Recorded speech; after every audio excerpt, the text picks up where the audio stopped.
বলে যাই কথাগুলো, একটু শুনেন।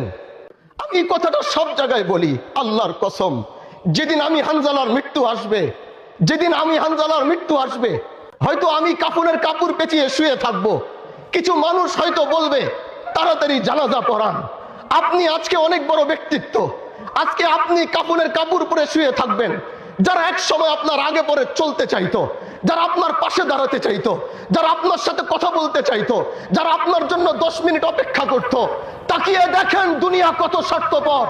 আজ তারা আপনাকে এখানে শুয়ে দিয়ে, যখন আপনার হাত আর ধরতে পারে না, যখন আপনার জাবান আর বলতে পারে না, যখন আপনার চোখ আর দেখতে পারে না, যখন আপনার পাও আর চলতে পারে না, তখন তারা আপনাকে শুয়ে রেখে কেউ বলছে তাড়াতাড়ি যেতে হবে। এটার থেকে সবক নাও দুনিয়ার মানুষ। তুমি যে দুনিয়ার পিছনে ভাগছো, এই দুনিয়ার আসমান তোমার নয়। তুমি যে দুনিয়ার চলছো, এই দুনিয়া তোমার নয়। যে দুনিয়ার সময় তুমি দিচ্ছ, এই দুনিয়া তোমার নয়।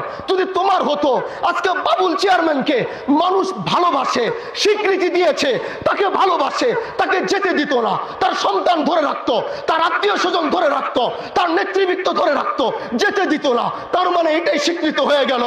আল্লাহ যদি কাউকে চায় নিয়ে যাবে, গোটা দুনিয়া মিলেও তাকে রাখতে পারবে না। ও দোস্ত আমার, আসো এই জানাজার থেকে শিক্ষা নাও।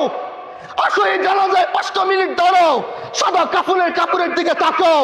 এখানে আজ বাবুল সাহেব শুয়ে রয়েছে, আজকে 5টা বাজে তোমার শোয়া লাগবে। জানাজা পরে বাসায় যেতে পারবো না, তার আগে এখানে শোয়া লাগবে। মৃত্যুর প্রস্তুতি জানো। আল্লাহ আমাদেরকে নিয়ে ওই জায়গায় যাওয়ার তৌফিক দান করে। আল্লাহ তুমি মাফ করে দাও। দলে পরিচয় নয়, ব্যক্তিতে পরিচয়। দলে পরিচয় নয়, ব্যক্তিতে পরিচয়। নিজেকে আদর্শবান বানান, লোকে আপনাকে চাবে, লোকে আপনাকে ভালোবাসবে। আজকে যেভাবে বাবুল সাহেবকে ভালোবাসছে, আল্লাহ তুমি তাকে মাফ করে দাও। আল্লাহ তার কবরে আযাবকে মাফ করে দাও। আল্লাহ তাকে জান্নাতের আলা মাকাম নসিব করো। দেখা হবে, সুস্থ থাকবেন। আল্লাহ মৃত্যুর প্রস্তুতি নিয়ে থাকার তৌফিক দান করুক। নাসরুম মিনাল্লাহ ওয়া ফাতহুন করিব ওয়া বাশশিরিল মুমিনিন। আসসালামু আলাইকুম ওয়া রাহমাতুল্লাহি ওয়া বারাকাতুহু।